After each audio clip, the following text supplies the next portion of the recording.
Welcome to the Fit for Success podcast. Brian Semling is an experienced entrepreneur with over 25 years in business.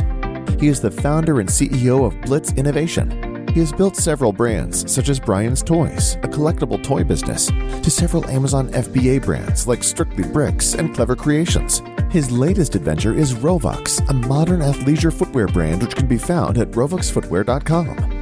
On the podcast, Brian will talk with other entrepreneurs and social media influencers about their entrepreneurial journey, from what it takes to start and run a business to how they may continue to grow their brands and where they see themselves in their businesses in the future. And now, here's your host, Brian Semling.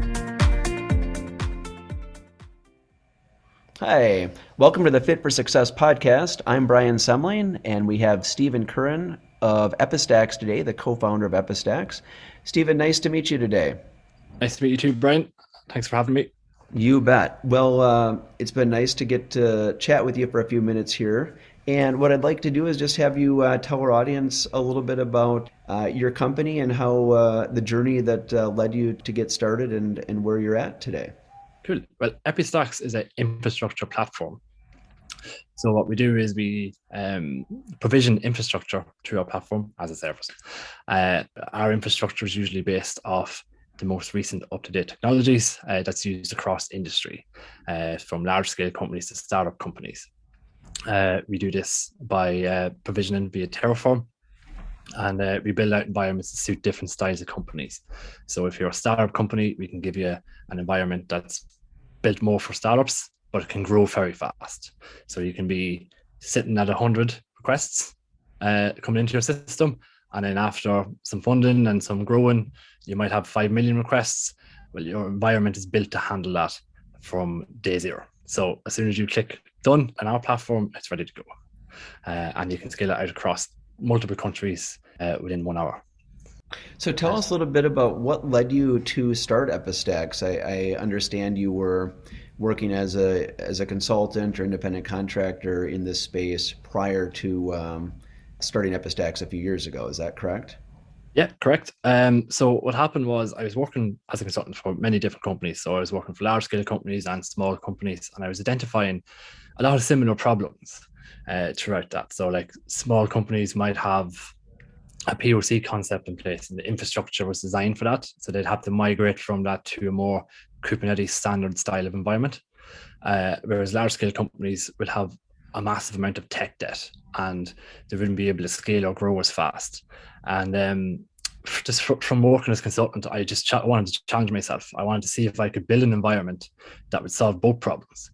So an environment that would reduce the tech debt for big companies or large, medium-sized companies, but also be able to grow super fast for small companies. So start really cheap and really cost efficient on AWS, and then grow out and be able to grow to meet any demand that possible with very little hassle. So what I done was, it was a major challenge. I wanted to do that, and I wanted to do it for 1,000, 2,000 companies where it can be constantly reused. So I challenged myself and I done it. So I was happy to say that. When I finished it, I was thinking, well, I'm actually onto something. This is a good idea. This could really be beneficial. This could save companies a lot of cost, a lot of torture, and just a lot of hassle. Because infrastructure is a hassle for a lot of companies. So I founded Epistacks then. And when I founded Epistacks, I started it with that mindset where this was a company to help other companies. Our success is based on other companies' success, and we want to see them grow and be able to grow as fast as possible with no hindrance. And when I was doing my research, I was just finding more and more information out. It was amazing that just the sheer cost of having DevOps teams and DevOps in general, like AWS cloud bills were high, and like the cost of having employees was high. Them employees might be in only one area, so you don't have 24/7 coverage for your company. So I wanted to solve a lot of them problems and brought it into Epistacks as well. And how I solved them was we run as a sidecar to your business. So if you're a small startup, you might have one guy based out of the US or London or Spain or wherever it is, but you'll have at the back end a massive team of engineers through Epistacks that maintain and monitor everything that you've created through our platform 24/7, 365. So you have that coverage. Like you don't have to worry about problems going down, or like you might have an issue with your network. We'll be on it. It Be on it it straight sounds away. like you offer scalability, redundancy, and reduce cost all at the same Exactly. time so that companies can focus on where they're Yeah, adding value instead of on their infrastructure, which you're exactly. Yeah. taking Yeah. care of largely for them. Engineers get to spend more time working on code, refining code, making it better, making it scalable and reliable from a code perspective. Whereas Epistacks will give you that leverage where like, you don't have to worry about Kubernetes problems or infrastructure problems because we manage that on our side. So your engineering time is better spent long term. It So, sounds like your competitors out there, there's companies that try to assist with this, but they don't do exactly what you do. Maybe tell us a little bit what makes you different from the competition. what makes us unique is that we spend a lot more, we offer a lot more services on top of that. Um, our typical competitors might offer a Kubernetes environment and that's it. And they give you the bare minimum. This is our Kubernetes environment. Your infrastructure engineers have to go in then and provision it properly. So you still need that team, you still need that coverage. And to sort of tie you in as well. So they use their own stuff essentially. So and they force that, like, so you can't properly leave easily. You'd have to actually re-migrate off systems. Epistacks is designed not for that reason. We're really designed to help companies. We don't do that. We use the same clusters that anyone else would use. So it's common. So like you have that ability to move and change, and you don't really have to migrate that much, which is really cool. And plus, on top of that, like we do offer database services as well. So like if there's something that you really want to do, or like your company has a dependency on it, and you have to have, for example, Kafka, which is like a streaming, so message streaming. If they had a Kafka, if they needed a Kafka cluster to run, and AWS doesn't provide that, then your own internal team has to do it, and that can be again time consuming. Epistacks can take that off you because we can launch Kafka on your cluster and maintain it for you as well. Um, so again, we offer a bit more than just Kubernetes. We offer an environment as a whole. Yeah, it's more of a holistic solution than like solving part of the problem. You're solving a larger problem to really allow the teams, the companies to focus on, like you said, the coding and kind of making their servicing their customers basically instead of trying to get their lets them focus less at least on their infrastructure. So it sounds like you started just a couple years ago. You came into this with a lot of experience and ideas and a challenge to yourself that you could, in essence, build this new solution. It sounds like things have gone tremendously well. I know you're set up for some big growth this year. What are some of the challenges that you faced? Because it sounds like it's been, start to where we're at today, that things have gone tremendously well. There must have been some challenges along the way that you didn't expect. Tell us about Yeah, some of those.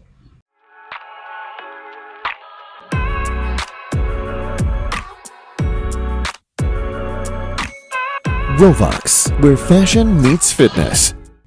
I suppose my own naivety, I suppose, was a major challenge. When I started the company, I really believed I could do it myself, and I was going to be CEO, and I could do all this, and it was going to be amazing. It was going to be an amazing time. I soon realized that that wasn't going to be the case, and what I done was, when I realized like the potential that I had and the potential this company had to grow and to really help people, I knew that I didn't have all the knowledge to make it what it could be and like to bring it to that level. So when I realized that, I instead of me becoming CEO and trying to run things myself, I brought in help. I brought in co-founders that could help me do that instead. So I brought in a business co-founder who's our CEO, and so he can take care of the business side of things. He's very in depth and in tune with that. And I brought in another software engineer who's like really top quality type of code specialist, I suppose. So he can write code for anything, and he can build platforms and make sure it's like very user friendly and user efficient. And they don't have to spend a lot of time. Whereas this is stuff I couldn't do by myself. So by bringing them in, I sort of designed Epistacks to be more than what I could have brought it to myself, and that was just super beneficial. It was really good, especially from the business end, because I am an engineer I code and I build things, and that's what I do. So bringing these guys in was just to formulate it properly and make it into more of a company. Yeah. So yeah, it was a big thing, but it was paid off long term for sure. Yeah. Well, congratulations on making that decision. I think that's probably a difficult decision to make, but it sounds like the right one, basically, kind of stepping back a little bit and building a team rather than relying on, like you said, primarily your own Exactly. abilities to do everything, right? So, You put the right people to the right job, and then you have a better chance of growing your company, I suppose. yep. As opposed to you trying to do things yourself. I find a lot of software platforms have struggled with that a good bit too. Yeah. So So yeah. good. That was makes a lot of sense to me. So as you look to the future, I know you're excited about this year. So tell us maybe what some of your big plans are this year, and then further out as you look out the next couple to 5 years. Where do you see Epistacks going? Currently we are just getting set up in the US, so we're hoping up to ramp up there. We've got a big recruitment drive for sales engineers and solution engineers based over there, sort of help us grow the company, and that's really our main goal right now. Our other big goal, we're going to launch more services. We're going to offer more custom operators, which will allow software engineers better control over their apps as well. So like they can scale based on different metrics instead of having just CPU and memory resources. I know that's very technical, but yeah. So, and yeah, just more improvement and refinement and making it better, more user efficient this year. As we grow though, we're hoping to push forward into more hosted cloud, our own hosted cloud, our own private cloud environment where you can take the platform and sort of have it privately based out there for fintech companies really, and like it's managed and maintained by people who are all certified, they're all compliant, they have all their compliance stuff done. So like you have that knowledge and efficiency that it's only yours and it is also easy to use. So that's our current growth plan. Yeah. So growing geographically, Yeah, growing the services of what you're currently offering, and then potentially adding in some new avenues like exactly. Yeah, the servers themselves, basically, in essence, exactly. putting you in competition with like AWS, but obviously in a very Yes. specific focus for your clients, probably, right? So, Yeah. A very niche market, but yeah, right. It sounds like you're in the middle of an exciting opportunity right now, building your team, growing, and some great stuff. Shifting gears personally for a minute, what do you do to focus on keeping yourself fit and active or healthy, basically, while you're doing all of this, while you're building this company? Um, I actually do a lot of stuff. I'm a bit of an adrenaline junkie, so I do a lot of paragliding and rock climbing. Really, so like I might take an hour out of my day in the evenings. I might go do some rock climbing. I might just take a weekend and go paragliding around Europe someplace. So, Do you say power gliding? paragliding. Tell me what that is. You essentially have a parachute strapped to your back, and you kind of just run off a cliff, and then you just sort of glide down to the That's ground. kind of what I thought. That sounds pretty amazing. You got to describe that. What is that like? It's an amazing feeling. Just amazing views. Like just have like just doing that is just the only good word to describe it is amazing. So So you're uh, in Ireland. Are you in a setting that has, it sounds like rock climbing and the parachuting that you can do? Are you close to, yeah. uh, Well, go the ahead. benefit of Ireland is it's a very small country, so everything's only a couple hours of drive. So, Yeah. so you can drive 2 hours to a cliff and you can climb it, or you can drive to a mountain or something like that, and then you can climb it too. Some of the coolest ones though are in South Africa. Table Mountain, Cape Town, paragliding it is amazing. So So uh, you said you're an adrenaline junkie. That sounds like it's kind of peak adrenaline right there. So do you do that on your own? Do you go with friends? Is it kind of a group of people? Like what, yeah, how does uh, it? a bit of both. Sometimes some other guys might join me, and sometimes they don't. I'm licensed, so I can do it myself. So Okay. I just pack up the car with the parachute and head off for the day. Does it ever, there's got to be times where it gets not just adrenaline, but downright scary or Uh, not? Is it less scary than it sounds like? Because it sounds Not exciting, but really. also sounds a little risky. It can sound risky, but you're always in control. So when you're always in control, and you know what to do and you know the processes and you know everything, then it's fine. It's you can always maintain that level of control. All right. Well, that sounds fascinating. I'd like to see that. I don't think I'm ready to try it, but I would love to be like, part of the group that goes out and kind of hangs out basically and see what it's like because that's not something that I've ever in person before. So that's pretty neat. All right. Well, that's fascinating. And rock climbing, it sounds like that's something you're able to do on a regular basis. You have access maybe to some. Are you close enough to get outdoors on a daily basis, or is it some indoor rock climbing that? Uh, Sometimes I do indoor, just practice. Keep it going. It rains a lot in Ireland, so Right. it can be hard to get the weather for it. But when you do get the weather for it, it's always nice to get out, spend a couple hours just climbing and being by yourself, I suppose. Yeah. Refreshing your memory. Well, those are definitely some exciting, sports and activities, and it sounds like that probably keeps you by being able to do those, that keeps you active and healthy, basically, I think, right? Like that's kind of if you can do the rock climbing, then that's putting you in, you just have to be fit or you probably just can't do it, right? So it's kind of a Yeah, prerequisite. have to have a bit of strength. Right. So is there anything that I haven't asked today that you would like to cover? Any questions um, that you wished I would have asked today?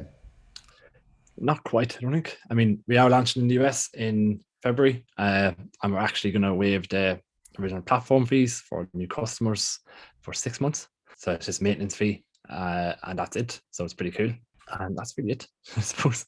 Yeah. Well, good luck with that. Is your business currently like Europe focused or European centric, given that you're on the other side of the Atlantic, or where is your current customer base basically as you're expanding to the US? It is mainly Europe right now, but as we expand, we plan to do Canada and the US. We're ready for it. Our environments can handle anything that we throw at them, so um, it's pretty cool. I just have to start, get it ramped up, get things happening across the sea. Well, good luck with that. It sounds very exciting. And how would a potential customer go ahead and get in touch with you or Epistacks to learn more information? Yeah, you can go to our website. It's kind of on the maintenance right now, but it's there. So you can go to epistacks.com or you can email info@epistacks.com. And that's Uh, EPISTACKS.com. yeah, and yeah, we'll be right in touch. Someone's always there. So. Good deal. Well, it's been fascinating to get to know you today, Stephen, and to learn about Devops and your whole program in terms of helping with infrastructure. It sounds fantastic. It sounds like you're really onto something with creating efficiencies so you've got systems that scale and bring down costs at the same time that work for startups as well as mid-sized to larger companies.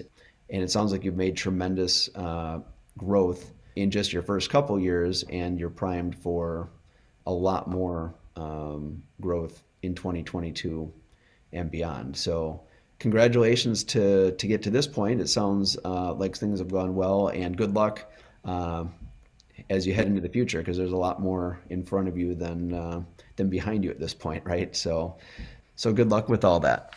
Thank you very much. Nice to talk to you. Well, Stephen, it's been nice to have you on the podcast today. Thank you for your time.